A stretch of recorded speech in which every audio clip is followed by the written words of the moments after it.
Assalamu alaikum, урматтуу Дон Кабар YouTube каналыбыздын көрүүчүлөрү жана коноктору, саламатсыздарбы? 18 март 2024 жыл Бишкек шаары.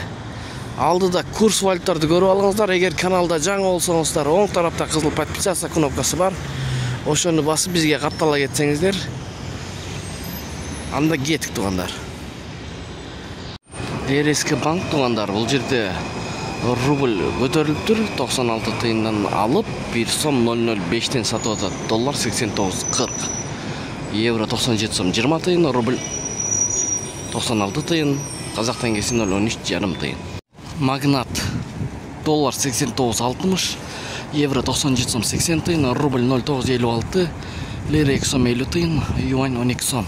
Бишкек убактысы боюнча саат 10 болуп калды туугандар. Лидер акча алмаштыруу жайын көрүп алыңыздар. Доллар 89.60, евро 97 сом 50 тыйын, рубль 0,956, тенге, дирхам, лира 2 сом 80 тыйын, сом 0,0072. Экспо Money доллар 89.60, евро 97 сом 50 тыйын, рубль 95,5 тыйын, фунт 100 сом. Миккейди доллар 89.60, евро 97 сом 50 тыйын, рубль 0,956, юань 12 сом, фунт 100 сом. Эң ылдый ушул обменка болуп турат. Рубль боюнча 95 тыйындан алып 96,5 тыйындан сатып атат. Доллар 89.60. Ушу менен видеону аяктайбыз. Сак саламатта туруңуздар. Тапкан акчаңыздарга береке берген болсун. Ой пикир, комментарий калтырыңыздар.